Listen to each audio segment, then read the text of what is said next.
ఆత్మ ఫలాల గురించి మాట్లాడుతున్నాము, ఆత్మ వరాల గురించి మాట్లాడాము.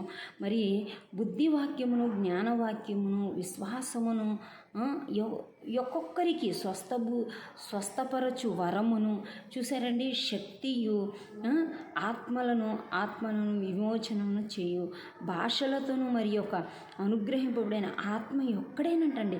ఇవన్నీ కలగజేసేది ఏంటండి? ఆత్మ ఒక్కటే. ఆ ఆత్మ కలగజేసే ప్రతి మాట మన హృదయంలో చూడండి. మనకి ఏమేమో తెలుసండి? ఆత్మ ఉంది. చూడండి, మనం శరీరంతో ఉన్నాం అనుకుంటున్నాం. ఆత్మ ఉన్నది, శరీరము, మనస్సు, ఎన్ని ఉన్నాయి మన శరీరంలో? ఎన్ని ఉన్నాయి తెలుసండి? బుద్ధి, మనస్సు, హృదయం ఉంది, మన మనస్సు ఉంది, ఏంటి మన బుద్ధి చెప్తుంది. మరి ఇలాగా చూడండి, ఆత్మ, మనస్సు, మన ఆత్మ ఉంటుందండి. ఆత్మ ఉంది, మనస్సు ఉంది కదండి. మన ఈ శరీరము, ఈ మూడింటిని మన దేహము వాడబడుతుందండి. మన దేవుడు మన వాక్కు ద్వారాగా వాడుకుంటున్నాడు. అందుకే కదండి ఇక్కడ చెప్తున్నాడు, బుద్ధి వాక్యము మూలముగా మరి ఒకనికి ఆత్మ అనుసరించి జ్ఞానముతో కలిగిన వాక్యం ధ్యానించినప్పుడు మనం సంతోషముతో, ఆనందముతో ఉండగలుగుతామంటండి. కాబట్టి దేవునితో మనం పెనవేసుకునే వారిగా ఉండాలి, దేవుని అడిగేవారిగా మనం ఉండాలండి. అలాగే మరి మత్తయి సువార్త 5వ అధ్యాయంలో దేవుడు ఎంత గొప్పగా మాట్లాడుతున్నా, దీనులైన వారు, ఆత్మ విషయంలో దీనులైన వారు దేవుని చూస్తారంటండి కదండి. ఆత్మలో మనము కృంగిపోతూ ఉంటాము, బాధింపబడతా ఉంటాము, అనేకమైన విధములుగా మనము కొన్ని విషయాల్లో శోధింపబడతాము కదండి. ఆ శోధింపబడినప్పుడు కూడా దేవుడు మనల్ని విడిచిపెట్టేవాడు కాదండి. అందుకే ఇక్కడ దేవాతి దేవుడు మనతో మాట్లాడుతున్నాడు. హృదయ శుద్ధి గల వారు ధన్యులు, వారు దేవుని చూచెదరు. సమాధానపరచువారు ధన్యులు, వారు దేవుని కుమారులు అనబడుదురు. నీతి నిమిత్తము హింసింపబడువారు ధన్యులు, పరలోక రాజ్యము వారిదే. చూడండి, ఆత్మ విషయమై ఎవరు కృంగిపోతున్నారు, ఎవరు బాధింపబడుతున్నారంటే ఇక్కడ మాట్లాడుతున్నారండి.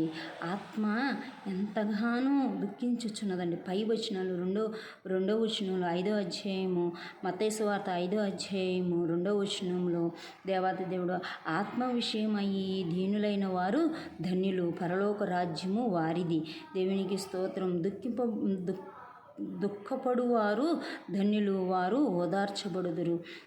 సాత్వికులు ధన్యులు, వారు భూలోకమును స్వతంత్రించుకుందరు. దేవునామానికి స్తోత్రాలు. నీతి కొరకు ఆకలి దప్పులు గలవారు ధన్యులు, వారు తృప్తిపరచబడుదురు. దేవునామానికి స్తోత్రాలు. మనం ఏదై ఉన్నామో మనం తెలుసుకోవాలండి. మనము ఇట్టి రీతిగా దేవుణ్ణి ధ్యానించాలి, స్తుతించాలి, మహిమపరచాలి. హింసింపబడుతున్నాం. కింద 11వ వచనంలో మాట్లాడుతున్నాడు, నా నిమిత్తం మీరు హింసింపబడినప్పుడు మీ ఫలము అధికమవుతుంది అంటున్నాడు. ఆనందించండి, సంతోషించండి, ఆనందించండి, పరలోక రాజ్యము మీ ఫలము అధికమవుతుంది అని చెప్పేసి ఇదే లేఖనాలలో దేవాతి దేవుడు మాట్లాడుతున్నాడు మనతో. మనం ధ్యానించాలండి, దేవుని వాక్యాన్ని ధ్యానించి స్తుతించి మహిమపరచాలి. అదే కదండి, నేను అనేకులకి ఈ సువార్త వినిపించాలనే ఆశతో, కోరికతో ఈ కార్యక్రమం జరిగిస్తున్నానండి. చిన్నగా మరి నేను ప్రయాసపడుతూ దేవునికి మహిమకరంగా ఉండాలనే ఆశ, కోరికతో మరి మీరందరూ దేవుని కృప మనందరికీ తోడై ఉండి నడిపించునుగాక. ఆమేన్.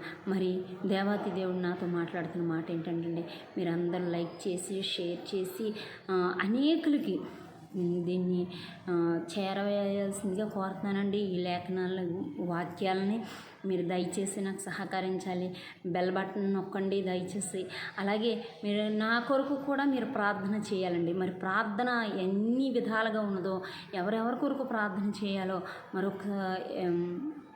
చేసినప్పుడు, మరొక చిన్న వీడియో చేసినప్పుడు దేవాతి దేవుడు మనతో ఏం మాట్లాడతాడో మళ్ళీ మనం నేర్చుకుందామండి.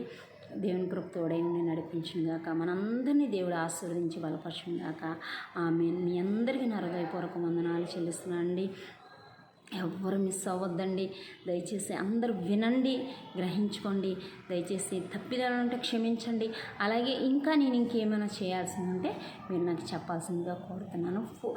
ప్రార్థన సహాయము, ప్రార్థన కావాల్సితే ఫోన్ చేయండి, నాతో మాట్లాడండి. ఎందరో ఫోన్ చేస్తున్నారు, వారందరికీ నాకు నా హృదయపూర్వకమైన వందనాలు చెల్లిస్తున్నాను, కృతజ్ఞతలు చెల్లిస్తున్నాను.